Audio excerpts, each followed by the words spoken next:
Puji nama Tuhan, kesempatan pagi hari ini. Mari sama-sama kita mau memuji dan menyembah Tuhan. Kita mau siapkan hati dan pikiran kita mau angkat pujian, sebab Kau layak terima pujian. Kita sama-sama bangkit berdiri.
Ku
surga, Bapa yang kami puji, Bapa yang kami sembah dalam nama Tuhan Yesus.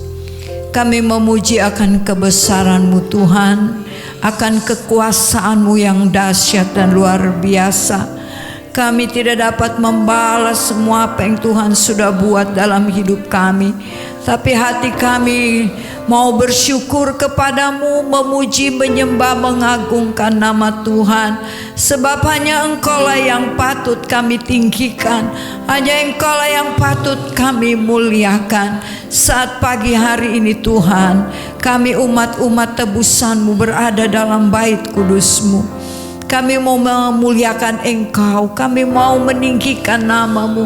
Kami mohon kiranya Engkau mencurahkan urapan-Mu ke atas setiap pelayan-pelayan-Mu, mulai dari song leader, singer, pemain musik, pemain tamborin, bahkan hamba-Mu yang sudah mempersiapkan diri untuk menyampaikan isi hati-Mu bagi kami jemaat-Mu.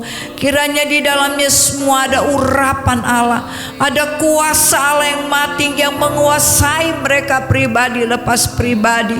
Tuduskan tempat ini ya Tuhan, biar Engkau hadir di tengah-tengah kami, dan kami percaya kalau Engkau ada bersama kami, tidak ada kuasa apapun yang ada di ruangan ini, ruangan hati, ruangan pikiran, sebab ada kuasa Allah yang maha tinggi yang terlebih dulu bertakhta dalam kehidupan kami. Kami terus berdoa kiranya Tuhan tolong buat saudara-saudara kami yang masih dalam perjalanan, tibakan mereka di tempat ini Tuhan, bersama kami untuk meninggikan dan memuliakan nama Tuhan. Terima kasih Bapa di surga, kami menyerahkan ibadah kami pagi ini, dari permulaan, pertengahan sampai pada akhirnya ke dalam tangan kasih Tuhan. Dan kami buka di dalam satu nama yang ajaib, nama yang berkuasa, nama di atas segala nama, yaitu di dalam nama Tuhan Yesus Kristus. Haleluya. Amin.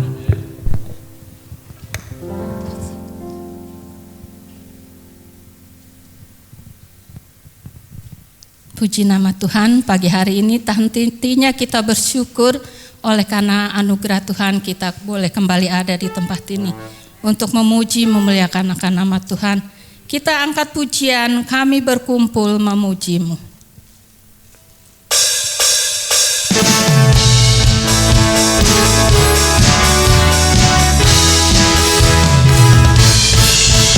Kami berkumpul memuji-Mu, menyembah-Mu yang kudus. Kami berkumpul memuji-Mu, menyembah-Mu yang kudus. Pujilah Bapa, pujilah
Puji nama Tuhan.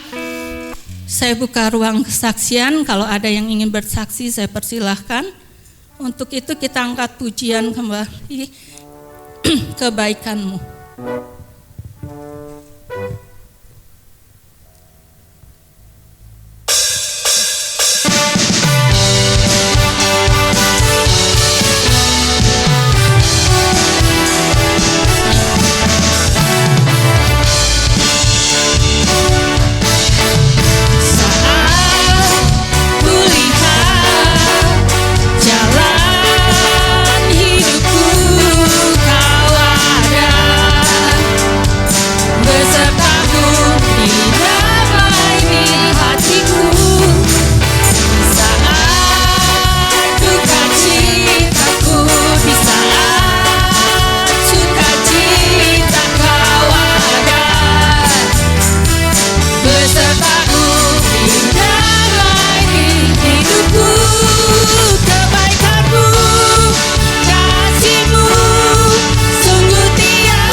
Tangan kasih-Mu memegang hidupku. Haleluya. Puji nama Tuhan. Ya. Puji nama Tuhan. Mari kita sama-sama mau serahkan segala rencana kita ke dalam tangan Tuhan, karena rancangannya terbaik buat saudara dan saya. Puji nama Tuhan. Ada lagi yang ingin bersaksi? Kalau tidak ada, kita akan siapkan hati kita untuk menyambut firman Tuhan. Kita angkat pujian Bapakku ajaib segala rancangan-Mu.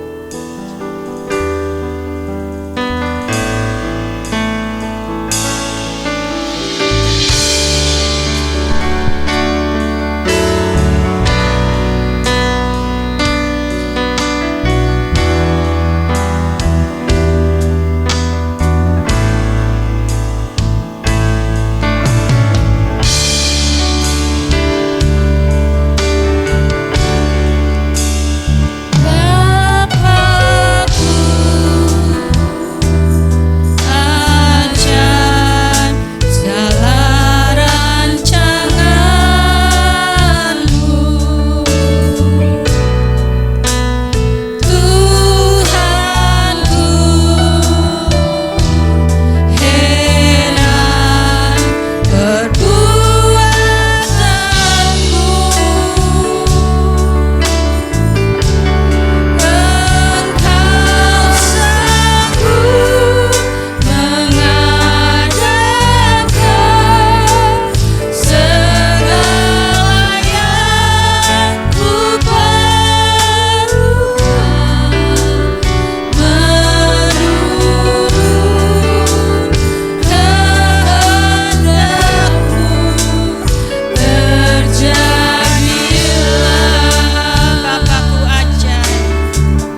Pujilah Engkau Tuhan.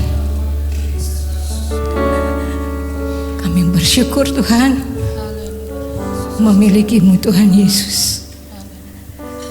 Kami hanya berharap dan bersandar kepadamu Tuhan. Engkau Allah yang hidup, Allah yang mendengar segala isi hati kami Tuhan. Hanya Engkau yang tahu Tuhan. Terima kasih Yesus. Kami ada sebagaimana Engkau ada pada saat ini Tuhan. Dan kami boleh berdiri karena semua karena kebaikan-Mu Tuhan. Terima kasih Yesus, terima kasih. Engkau terlalu baik buat kami Tuhan. Dan Engkau layak dipuji dan disembah Tuhan Yesus.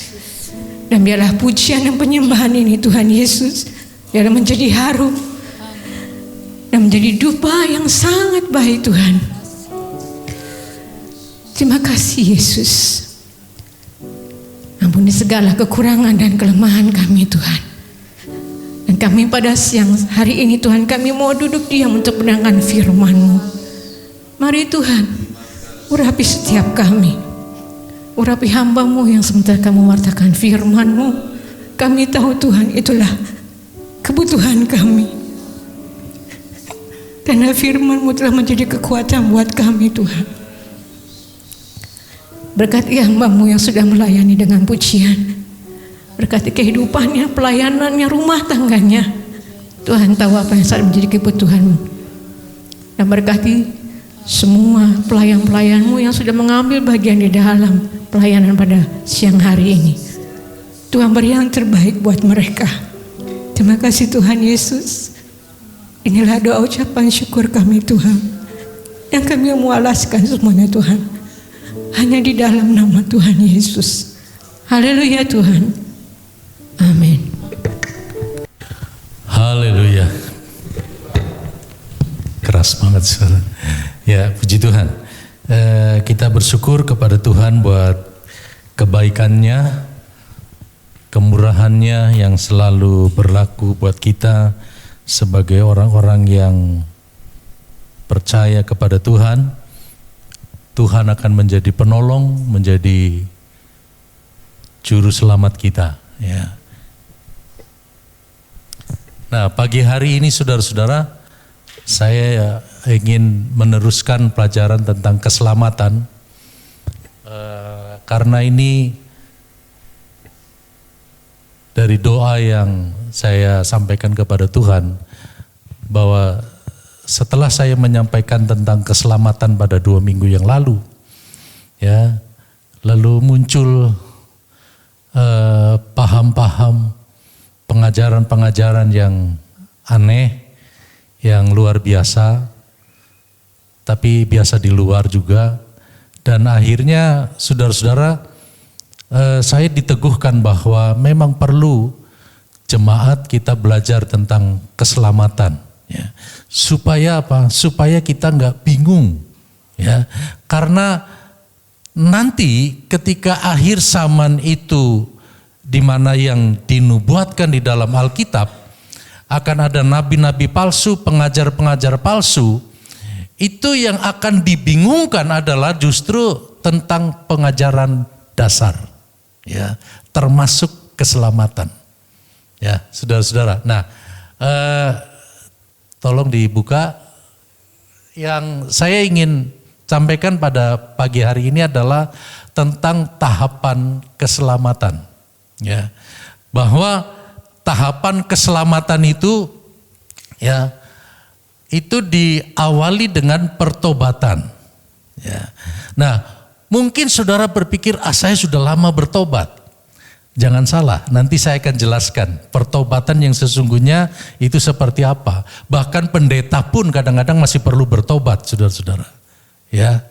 Karena bertobat itu penting, ya. Lalu yang berikutnya adalah iman. Dengan bertobat akhirnya kita memiliki iman. Ya, akhirnya kita beriman kepada Tuhan yang kita sembah. Dari iman itulah akhirnya kita dibenarkan. Ya, kita dibenarkan bukan karena perbuatan baik, tapi dibenarkan karena iman. Amin, saudara-saudara. Abraham itu dibenarkan itu karena iman. Ya. Lalu setelah dibenarkan, kita diangkat menjadi anak-anak Tuhan, anak-anak Allah. Dan pada akhirnya kita dikuduskan. Ya, kita menjadi kudus, menjadi sempurna, sama seperti Yesus yang adalah kudus. Kata firman Allah, hendaklah kamu kudus karena aku kudus, kata Tuhan. Nah, dengan 5 poin ini, 5 tahapan ini, waktu saya pelajari tentang pertobatan ini, ya ini pertobatan ini satu sesi lah, ya satu ibadah. Dalam ibadah raya itu hanya khusus menjelaskan mengenai pertobatan, saudara-saudara. Ya, iman nanti minggu-minggu yang akan datang. Ya, tapi hari ini kita khusus mau belajar tentang pertobatan. Ya. Nah, jadi yang pertama adalah tentang pertobatan. Nih kita lihat definisi pertobatan itu apa. Ya. Definisi pertobatan yaitu di mana seseorang yang berdosa menyesal akan dosanya oleh sebab mendengar firman Allah dan oleh dorongan Roh Kudus mengambil keputusan. Ya, pertobatan adalah sebuah keputusan. Ya, seseorang yang berdosa dia menyesal akan dosanya ketika mendengar berita firman Allah. Dan atas dorongan Roh Kudus, ya, makanya seringkali saya katakan bahwa keselamatan itu andil besar dari Roh Kudus yang mendorong kita untuk kita mengambil keputusan. Ya. Menerima Yesus sebagai Tuhan dan Juru Selamat. Amin, saudara-saudara. Keputusan untuk kita menerima Yesus sebagai Tuhan dan Juru Selamat. Saya ingin kita bersama-sama berkata Yesus sebagai Tuhan dan Juru Selamat. 1, 2, 3. Yesus sebagai Tuhan dan Juru Selamat. Ulang sekali lagi. Yesus sebagai Tuhan dan Juru Selamat. Ya. Kenapa ini menjadi penting, saudara-saudara? Ya. Hari-hari ini sudah mulai muncul pengajaran mengatakan bahwa Yesus itu bukan Juru Selamat. Ya. Yesus itu bukan Tuhan. Dia lebih rendah dari Tuhan. Nah, ini mesti hati-hati, saudara-saudara. Ya, jangan sampai kita yang selama ini kita pegang yaitu firman Allah digoyahkan hanya karena pemikiran. Ya. Saudara-saudara, kita akan kembali, makanya saya katakan ini pertobatan ini penting juga. Kita akan kembali melihat dasar-dasar firman Tuhan. Kenapa kita mengakui Yesus sebagai Tuhan dan Juru Selamat? Kenapa kita memutuskan? Ya, itu atas dorongan Roh Kudus. Dorongan Roh Kudus kita memutuskan menerima Yesus itu sebagai Tuhan dan Juru Selamat kita. Satu ayat yang bisa menjadi pegangan kita. 2 Petrus 1 ayat yang ke-11. 2 Petrus 1 ayat yang ke-11. Dengan demikian kepada kamu akan dikaruniakan hak penuh untuk memasuki kerajaan kekal, yaitu kerajaan Tuhan dan Juru Selamat kita, siapa? Yesus Kristus. Ya. Ketika kita mengambil keputusan menerima Yesus sebagai Tuhan dan Juru Selamat kita, kita akan dikaruniai, diberikan hak penuh, ya, untuk memasuki kerajaan kekal. Kerajaan yang bukan untuk sementara, kerajaan kekal, yaitu kerajaan Tuhan dan Juru Selamat kita, Yesus Kristus. Ya, makanya kita sebut Yesus itu adalah raja di atas segala raja. Karena dialah yang memiliki kerajaan kekal itu. Ya. Jadi jangan sampai saudara terkecoh. Ya. Saya bukan anti belajar. Saya juga senang baca buku, saudara-saudara. Ya. Sebab waktu kami sekolah juga guru kami bilang, kita boleh baca buku. Banyak-banyak baca buku boleh. Tapi kita tidak boleh lepas dari doa. Kita tidak boleh lepas dari minta pimpinan Roh Kudus. Ya. Karena Roh Kudus yang membuat kita mengambil keputusan. Ya. Kita perlu minta pimpinan Roh Kudus. Ya. Nah, dulu muncul pengajaran Roh Kudus itu istrinya salah satu pendeta. Ya, iya saudara-saudara. Saya bercumbu dengan Roh Kudus. Wow, itu karena apa? Baca. Ya, jadi bukan salah baca, tapi kita perlu minta pimpinan Roh Kudus. Ya, ayat ini nggak usah pakai bahasa Ibrani. Ya, ini udah jelas. Dengan demikian kepada kamu akan dikaruniakan hak penuh untuk memasuki kerajaan kekal, yaitu kerajaan Tuhan dan Juru Selamat kita, Yesus Kristus. Masih ayat tentang Yesus itu Tuhan dan Juru Selamat, karena ini harus pasti, saudara. Ya, tidak boleh goyah. 1 Korintus 12 ayat 3.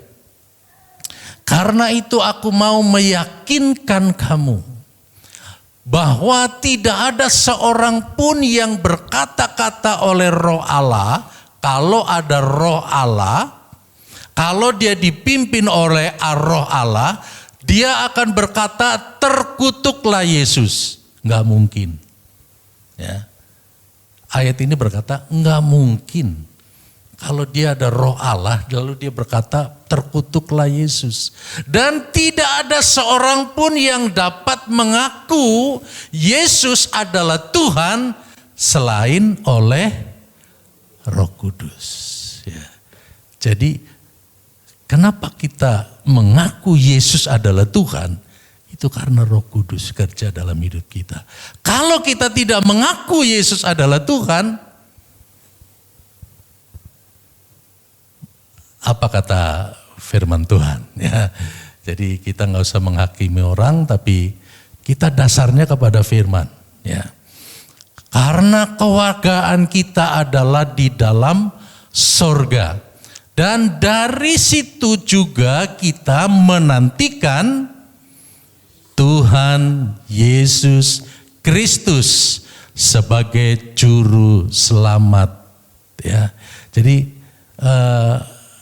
kita ini kewargaan kita adalah warga negara sorga. Sejak kapan? Sejak kita percaya Yesus adalah Tuhan. Lalu dari situ kita menanti Tuhan kita Yesus Kristus yang adalah Juru Selamat. Saya pernah bilang bahwa ayat firman Tuhan juga bilang, sebagaimana aku naik, begitu juga nanti aku akan turun. Ya, bukan sebagai bayi lagi. Ya, begitu juga aku naik, begitu caranya, begitu juga aku akan turun. Menjemput umat-umat Tuhan, orang-orang percaya yang tidak tergoyahkan. Ya, yang tetap setia. Ya, menantikan Tuhan Yesus Kristus sebagai Juru Selamat. Ya, ini jelas saudara-saudara. Ya. Lalu saya bilang tadi, Bagaimana kalau kita tidak mengaku Yesus itu sebagai Tuhan? Ayatnya bilang begini, demikianlah kita mengenal roh Allah. Setiap roh yang mengaku bahwa Yesus Kristus telah datang sebagai manusia berasal dari Allah. Ingat, siapa yang mengaku bahwa Yesus Kristus telah datang sebagai manusia itu berasal dari Allah. Tetapi setiap roh yang tidak mengaku Yesus tidak berasal dari Allah. Roh itu adalah,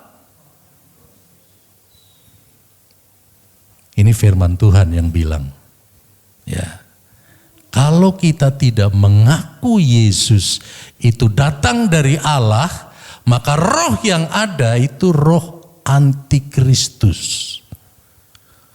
Dan tentang dia telah kamu dengar bahwa ia akan datang dan sekarang ini ia sudah ada di dalam dunia.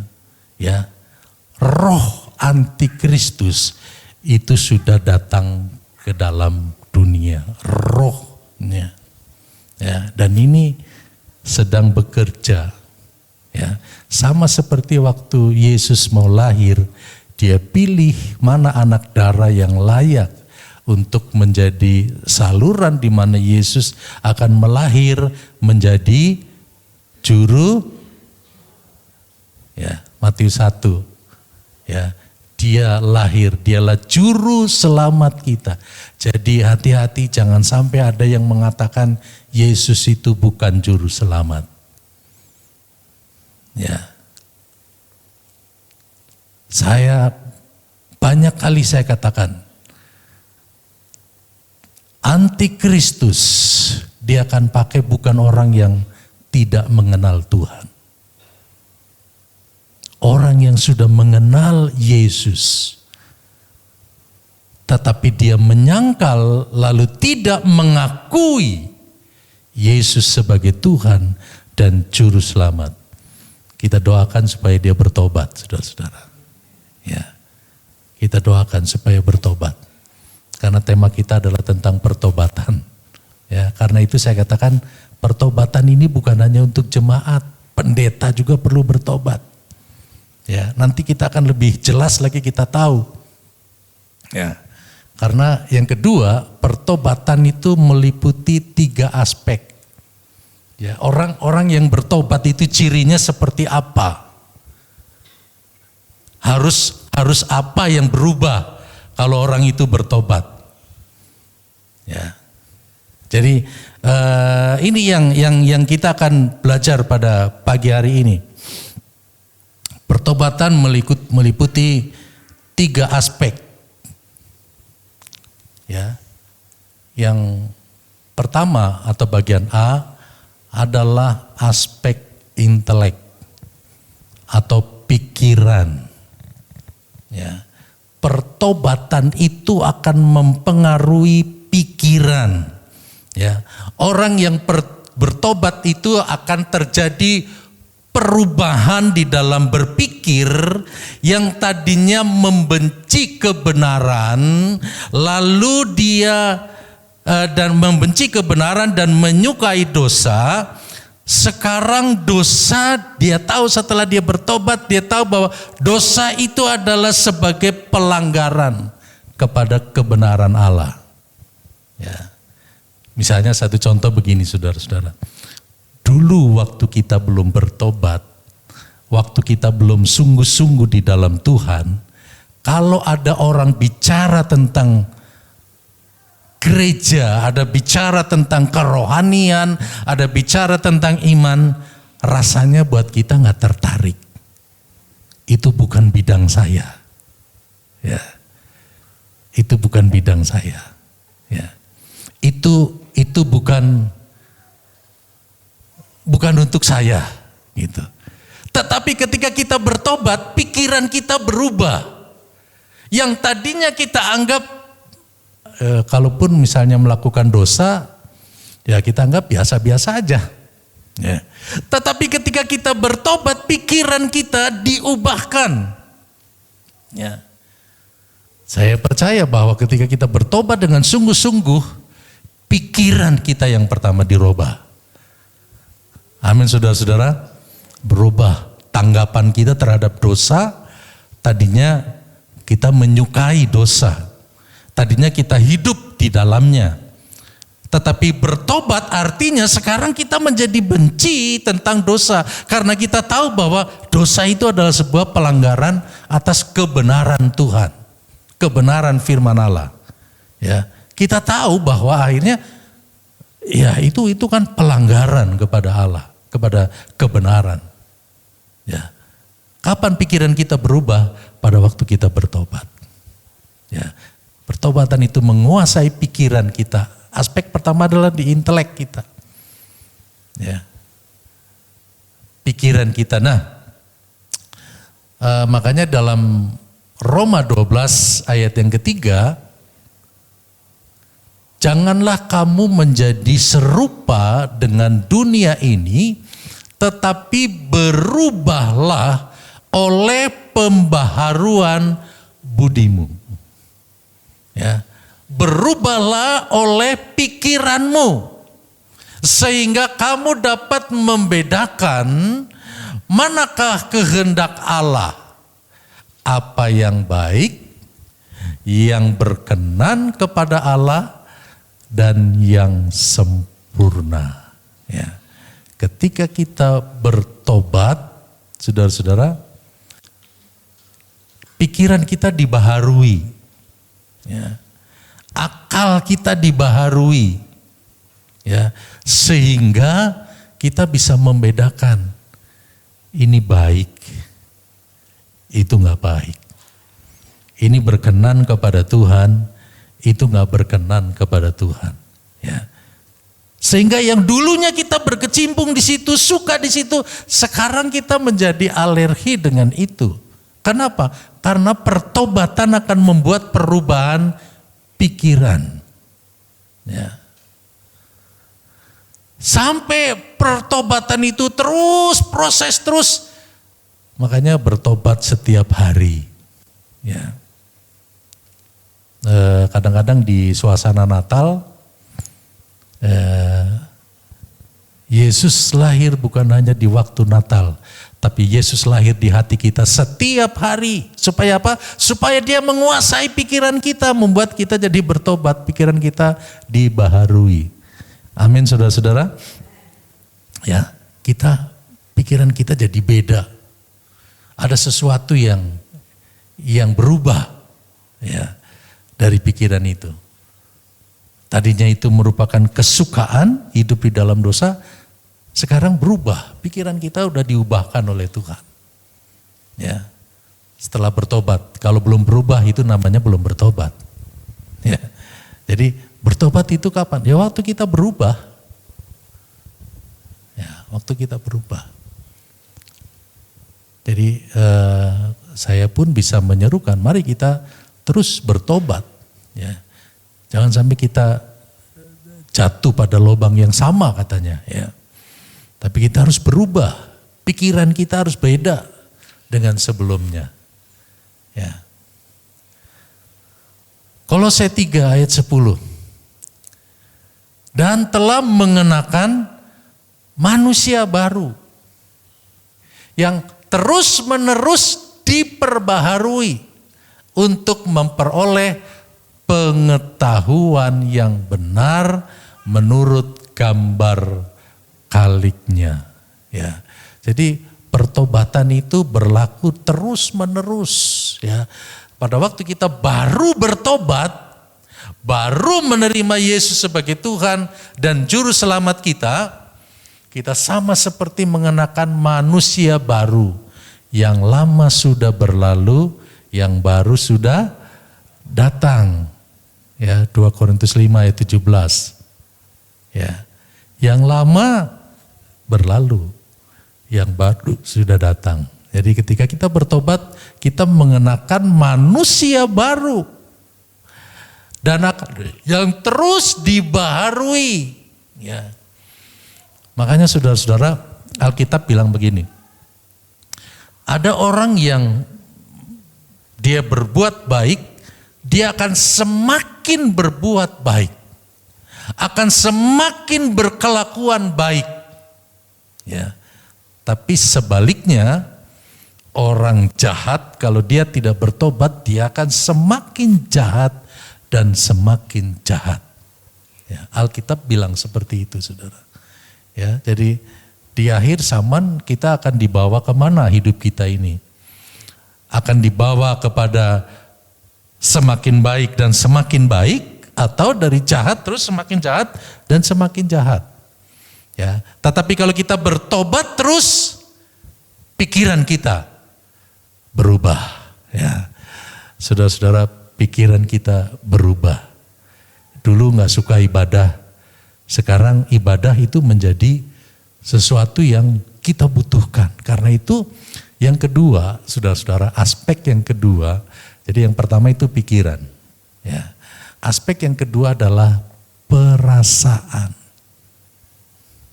Ya, perasaan ini menyangkut emosi. Ya, yang tadinya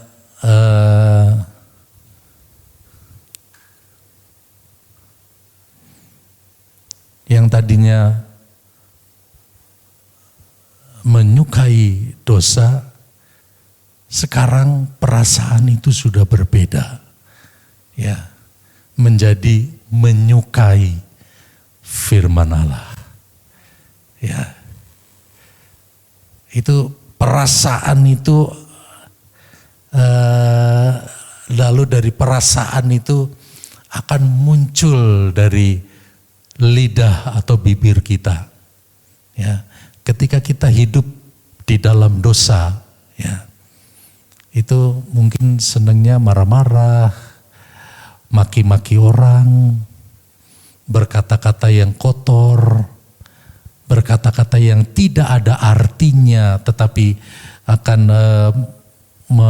membinasakan orang atau menghancurkan hidup orang. Alkitab bilang loh, dengan kata-kata kita bisa menghancurkan hidup orang. Ya. Tetapi ketika kita bertobat, saudara-saudara, lalu perasaan kita dijamah oleh Tuhan, ya. Makanya kenapa ada orang ibadah tiba-tiba meneteskan air mata? Karena Tuhan jamah perasaan kita. Ya. Perasaan kita ini dibawa oleh Tuhan, lalu kita mulai merenungkan, kenapa saya nggak dari dulu bertobat ya? Ya, itu yang membuat ada kalanya kita tanpa kita sadari air mata meleleh. Ya, perasaan kita dijamah oleh Tuhan. Mau dijamah Tuhan? Ada ucapan syukur, saudara-saudara. Orang yang bertobat, yang tadinya mengeluh, menggerutu, apalagi ngomel, ya. Sekarang Tuhan ganti dengan ucapan syukur. Ucapan syukur itu keluar dari mana? Dari hati. Ya.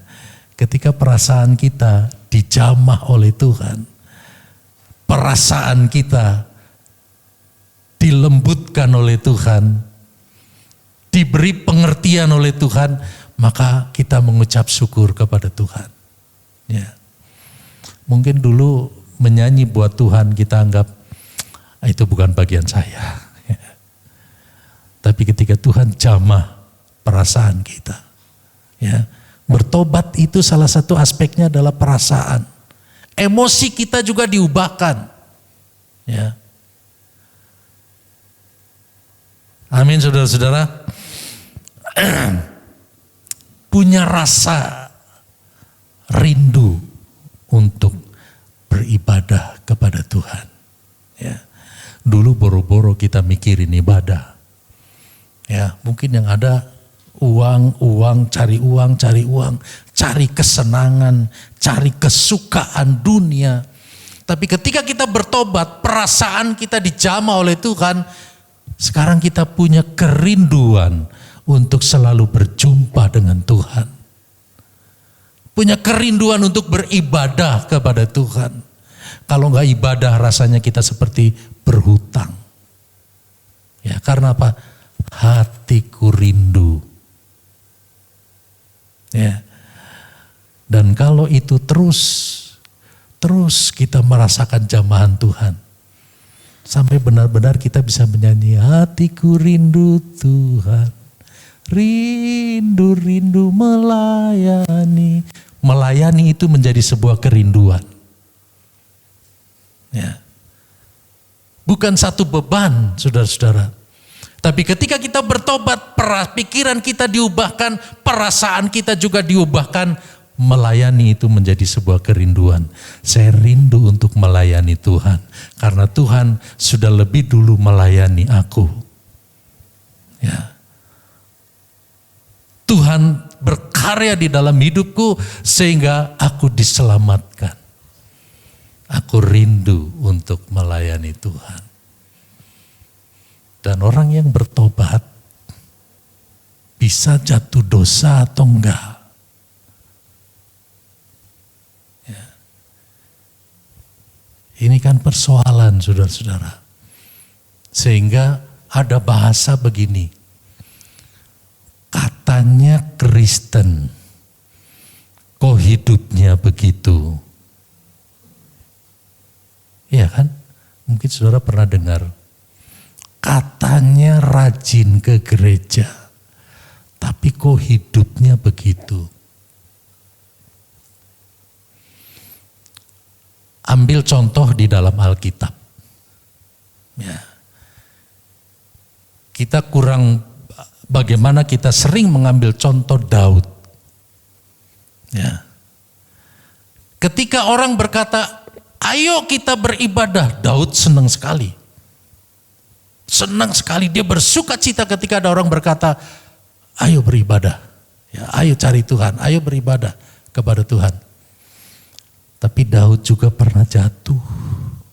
Ya, itu Alkitab kita, saudara. Dia tidak menutupi. Ya, Daud sebagai raja yang hebat, yang luar biasa, dia pernah jatuh. Nah, karena kita sedang bicara tentang pertobatan. Waktu kita jatuh di dalam dosa, ya, lalu Roh Tuhan menegur kita, ya, dan itu melalui siapa saja kita bisa ditegur oleh Tuhan, ya, bisa melalui sahabat kita, bisa melalui istri, bisa melalui anak, bisa melalui baca Alkitab, bisa melalui khotbah. Ketika Roh Kudus tegur kita, ya. Nah, ini perasaan ini masih enggak mau berubah untuk kembali kepada jalan Tuhan. Ya. Kita lihat ayatnya, ya. Mazmur 51 ayat 3. Ini terjadi dalam hidup Daud. Kasihanilah aku ya Allah, menurut kasih setiamu. Hapuskanlah pelanggaranku. Ini bicara dari perasaan. Sekarang ketika Nathan dia bicara kepada Daud, dia merasa melanggar. Dia merasa sudah melanggar firman. Melanggar kebenaran.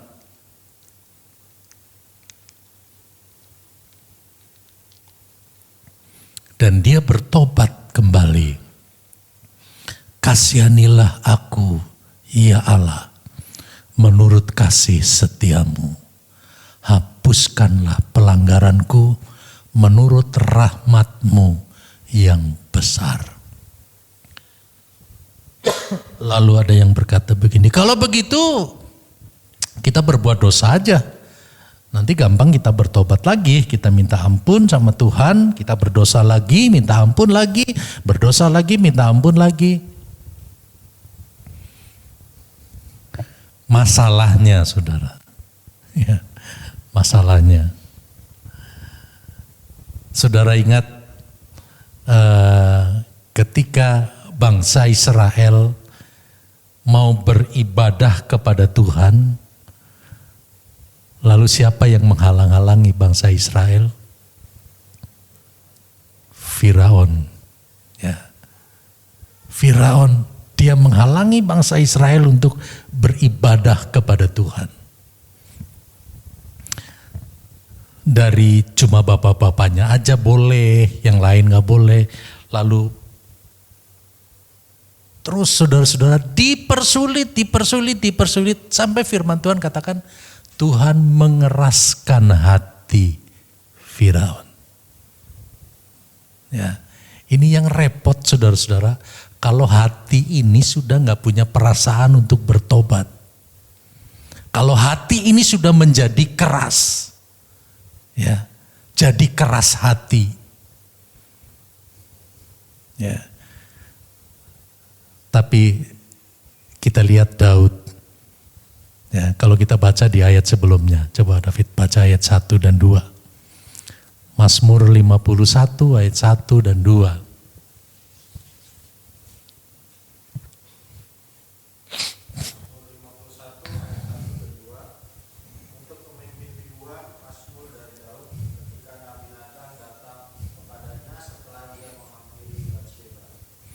Ya, jadi Daud itu didatangi oleh Nabi Nathan.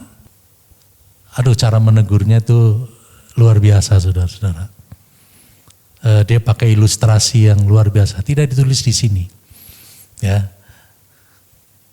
Tapi kalau saudara baca Alkitab nanti saudara tahu bagaimana caranya Nathan menegur Daud. Ya. Itu luar biasa sekali. Ya, kita kembali ke laptop. Yang kedua, contoh yang kedua adalah Raja Hizkia. Ya, Raja Hizkia kalau saudara baca di 2 Raja-Raja 20 ayat 1 sampai 3, itu Raja Hizkia ketika diberitahukan bahwa engkau akan mati dan enggak akan sembuh lagi. Tindakan Raja Hizkia adalah dia berdoa dan menangis. Dari mana munculnya? Perasaan. Ya, itu adalah aspek perasaan. Ya, ketika dia sadar perasaan ini dijamah oleh Tuhan, ada berita firman yang berkata bahwa kamu gak akan sembuh, kamu akan mati. Dia ambil keputusan, ya, perasaan itu membawa dia bertobat. Keputusan terdoronglah dia untuk berdoa dan menangis. Dia meratap, ya, dia menghadap tembok. Dia berdoa, dia sampaikan kepada Tuhan. Tuhan, ya, coba di 2 Raja-Raja 20 ayat 3. Ya, apa yang disampaikan oleh Raja Hizkia. Ya. 2 Raja-Raja 20 ayat yang ke-3. Ah Tuhan, ya, ini keluh kesahnya Raja Hizkia. Ah Tuhan, ingatlah kiranya bahwa aku telah hidup di hadapan-Mu dengan setia. Raja Hizkia dia seperti mengajukan banding. Tuhan, cobalah pertimbangkan Tuhan. Aku sudah hidup di hadapan-Mu dengan setia. Dan dengan tulus hati. Dan bahwa aku telah melakukan apa yang baik di mata-Mu. Kemudian menangislah Hizkia dengan sangat. Saudara-saudara, kalau kita yang dibilang sama Tuhan, kamu akan mati, kamu gak akan baik lagi. Kamu gak akan sembuh lagi. Berani gak kita berdoa kayak Hizkia? Tuhan, aku gak setia sama Tuhan. Gimana ya? Ya. Berani gak kita bilang bahwa aku sudah setia? Raja Hizkia bilang aku udah setia. Tulus lagi sama Tuhan. Aku melakukan hal yang baik. Baru dia menangis. Bahwa ternyata semuanya itu tidak bisa menyelamatkan dia. Tapi atas kasih karunia Tuhan, atas kebaikan Tuhan, lalu Tuhan, dia berbicara sama dia, baik, kalau begitu saya tambah umurmu berapa saudara? 15 tahun. Ya, lumayan saudara-saudara.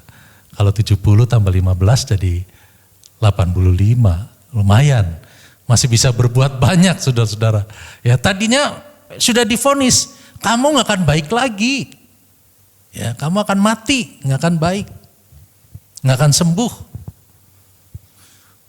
Tapi dia nangis, dia bertobat, dia dengan perasaan yang sungguh-sungguh minta ampun sama Tuhan, dia dekatkan diri kepada Tuhan.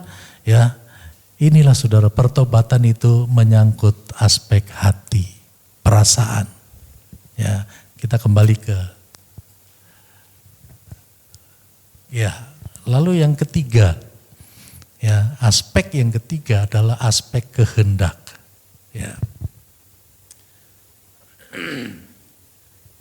Saudara-saudara, semua keputusan yang kita ambil itu berasal dari kehendak.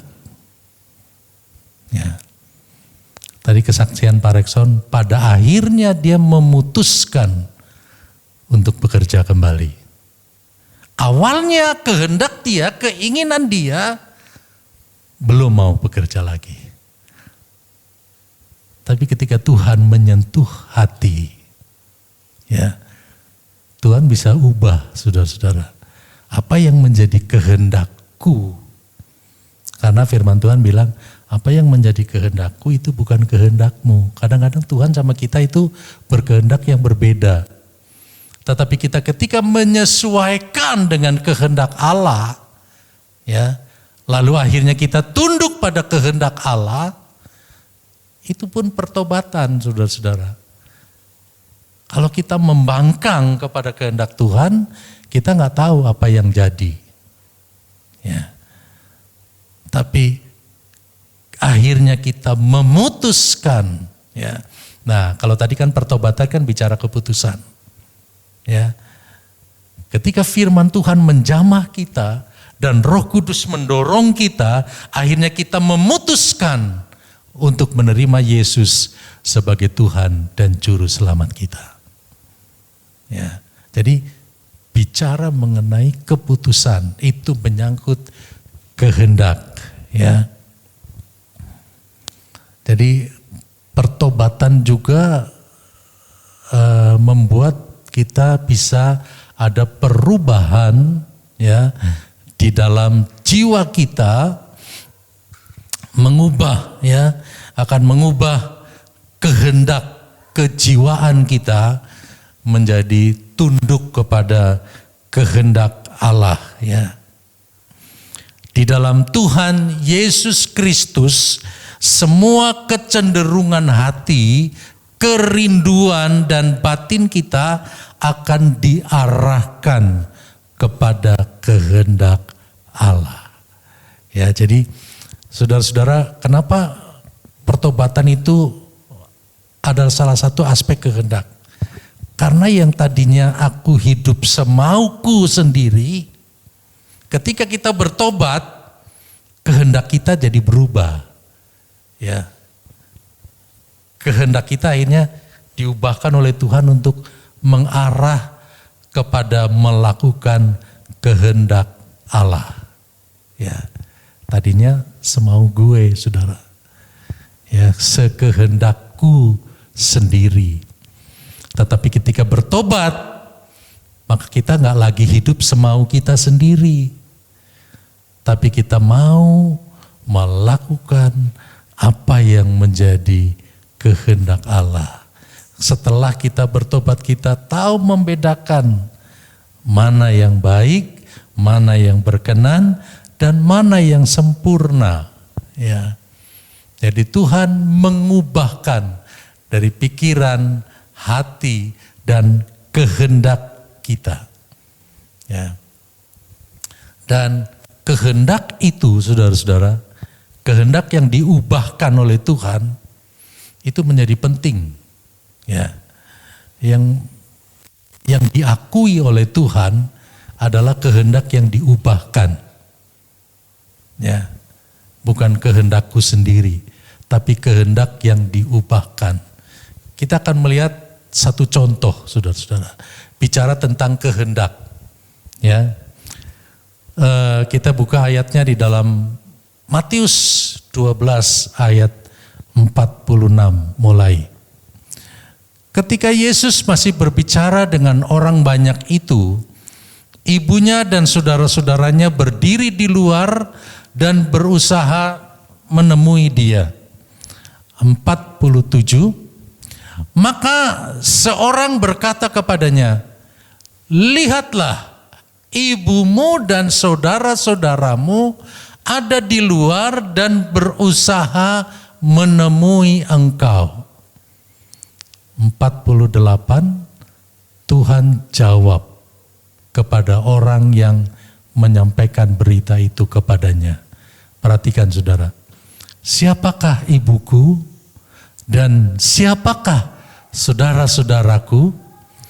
Diteruskan di dalam ayat 49. Lalu katanya sambil menunjuk ke arah murid-muridnya, ini ibuku dan saudara-saudaraku. Siapa saudara, ibuku dan saudara-saudaraku?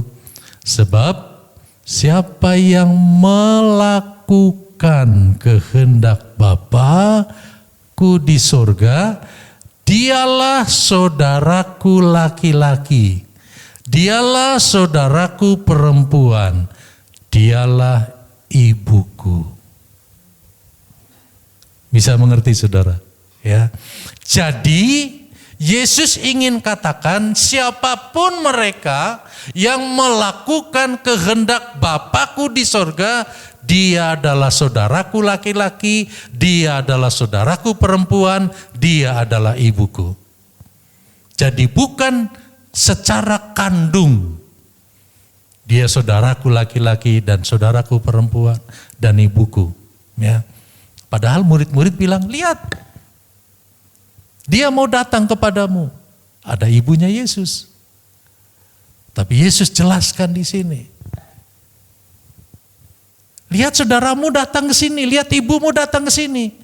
Yesus bilang, yang menjadi saudaraku dan ibuku adalah dia yang melakukan kehendak Bapa. Karena itu kehendak dalam hidup kita juga perlu diubahkan. Amin saudara-saudara. Supaya kehendak kita terarah kepada melakukan kehendak Allah. Ya.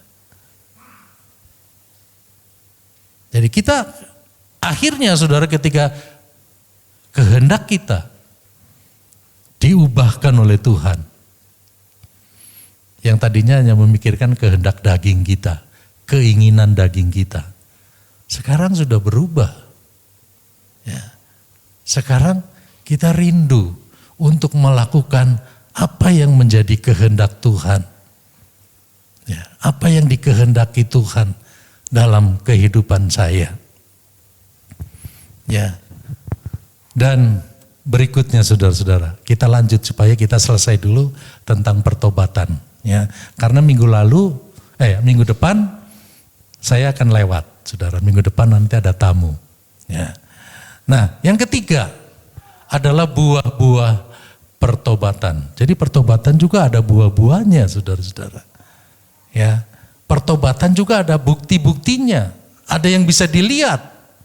Ada sesuatu yang kelihatan. Ini loh buah-buahnya.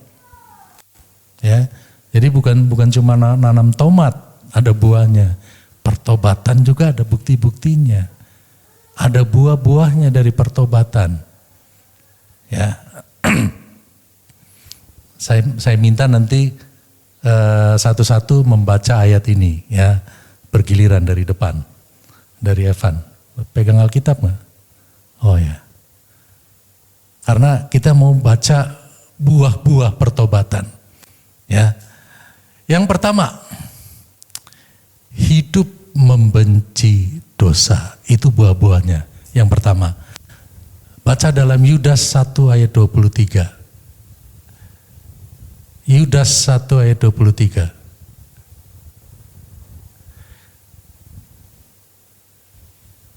Ya. Yudas. Ya. Selamatkanlah mereka dengan jalan merampas mereka dari api, tetapi tunjukkanlah belas kasihan yang disertai ketakutan kepada orang-orang lain juga, dan bencilah pakaian mereka yang dicemarkan oleh keinginan-keinginan dosa. Ya. Buah pertobatan adalah membenci dosa. Ya. Membenci dosa. Jadi terhadap ya orang-orang yang berkelakuan dosa. Tadi coba lagi. Coba ayatnya tadi. Yudas 1 ayat 23 bagian terakhir. Ya. Tetapi tunjukkanlah belas kasihan yang disertai ketakutan kepada orang-orang lain juga, dan bencilah pakaian mereka yang dicemarkan oleh keinginan-keinginan dosa. Bencilah pakaian mereka, ya, bencilah pakaian mereka yang dicemarkan oleh keinginan-keinginan dosa. Orangnya jangan dibenci, tapi pakaiannya. Pakaiannya apa tuh? Keinginan-keinginan dosa. Itu yang harus dibenci, saudara-saudara. Dan kalau kita benci kepada pakaian-pakaian dosa itu salah satu buah pertobatan.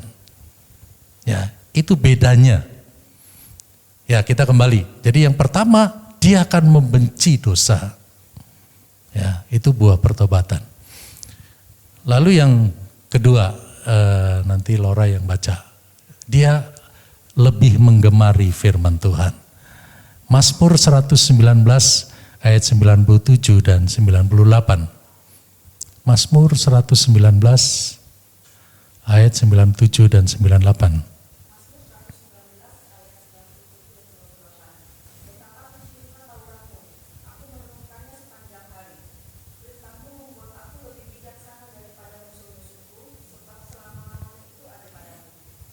Ya, makin cinta kepada firman Tuhan. Ya, betapa ku cintai. Ya. Dan aku merenungkannya siang dan malam. Ya, yang tadinya suka merenungkan yang lain, ketika sudah bertobat, yang kita renungkan adalah firman Allah. Aku begitu mencintai. Ya, ayat 97-nya, Andre. Ayat 97-nya. Betapa ku cintai Tauratmu atau firmanmu. Aku merenungkannya sepanjang hari. Ya. Ini buah-buah pertobatan, saudara-saudara. Ya, kalau orang yang bertobat dia dulunya boro-boro baca Alkitab, saudara-saudara. Ya, boro-boro baca firman Tuhan. Tapi ketika terjadi pertobatan, ada buah-buahnya. Ya. Oh, dia sekarang sudah bertobat, sudah beda sekarang dia, Om Markus. Sudah beda, dia sudah berubah. Ya, sudah bertobat, dia sekarang lebih mencintai firman. Ya. Bisa bilang haleluya? Haleluya, ya. Buah pertobatan yang berikutnya. Kita kembali ke laptop. Ya, yang ketiga David baca. Suka mengampuni. Ya, buah-buahnya adalah suka mengampuni. Kalau sebelum bertobat, kalau marah sampai 7 turunan nggak mau ketemu, ya, nggak mau ngomong, dendam terus. Tapi ketika bertobat, dia mau mengampuni. Ya. Ya. Seperti kami juga mengampuni orang yang bersalah kepada kami. Ya, kalau kita belum mau datang ke sono, minimal kita mendoakan.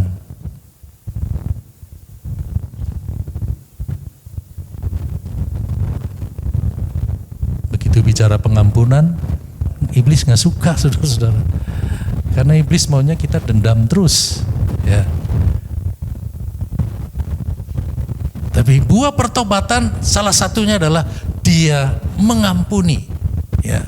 Berikut kita lihat buah yang berikutnya. Ya. Ya, kembali ke Ya, keempat, suka berbuat baik. Ya, Mami baca Galatia 6 ayat 9.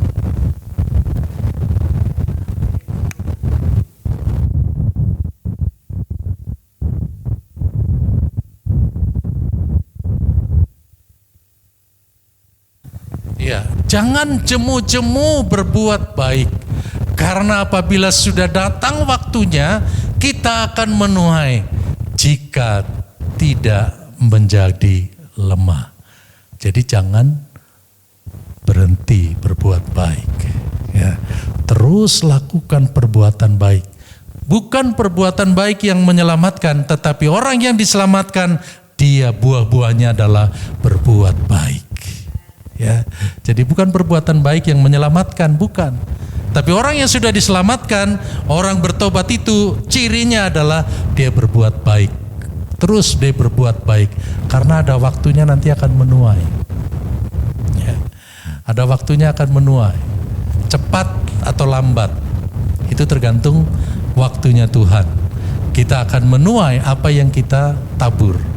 Ya, berikut kita lihat kepada buah yang kelima, rasa khawatir akan diganti dengan bersyukur. Ya, Filipi 4 ayat 6, Bapak Sagala. Filipi 4 ayat 6.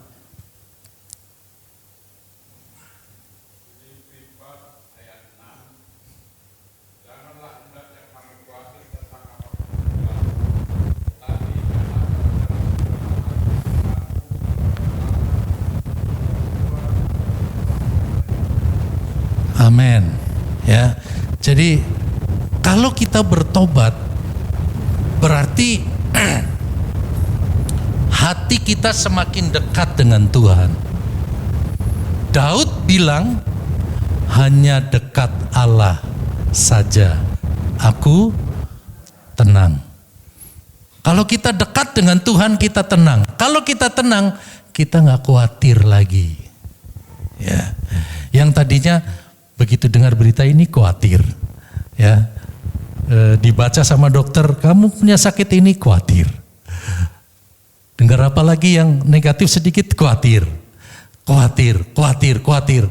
Tapi kalau kita bertobat dengan sungguh-sungguh, khawatir itu akan diganti dengan ucapan syukur. Makanya tadi saya katakan pertobatan itu melibatkan perasaan, ya, rasa khawatir Tuhan ganti dengan rasa syukur. Buah-buahnya adalah bersyukur saja. Ya, buah-buahnya adalah menjadi orang yang suka bersyukur dalam segala keadaan. Suka bersyukur dalam segala kondisi. Kita mau tetap bersyukur. Ya, karena hanya orang yang dekat Tuhan yang bisa bersyukur. Buah yang keenam. Ya, sebenarnya buahnya banyak, tapi saya belum petik, saudara-saudara. Ya. Yang keenam, hati dan pikiran.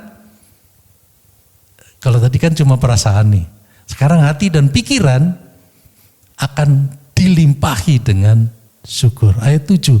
Sampai hati dan pikiran kita ini dikuasai dengan damai sejahtera daripada Allah. Filipi 4 ayat 7. Ya, Ibu Irma. Filipi 4 ayat 7.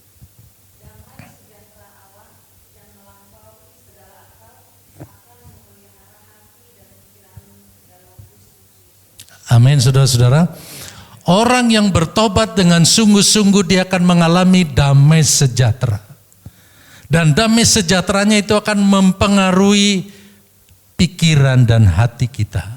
Ya, pikiran dan hati kalau dikuasai dengan damai sejahtera Allah, mau pusing seperti apa, tetap dia rasa damai, saudara. Ada damai sejahtera, ada damai sejahtera, ada damai sejahtera. Ya, puji Tuhan. Selesai, saudara-saudara. Ya, kita sama-sama bangkit berdiri. Kita ikuti nanti pelajaran yang 2 minggu yang akan datang. Enak, saudara, kalau kita baca firman Tuhan, belajar tentang firman Allah.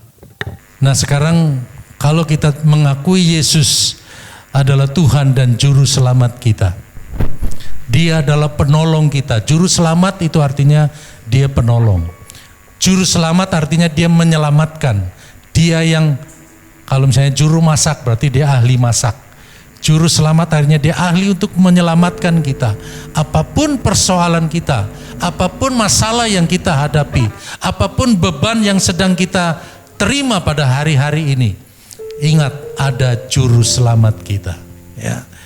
Kita nyanyikan satu nyanyian, bila hati kita lemah tak berdaya.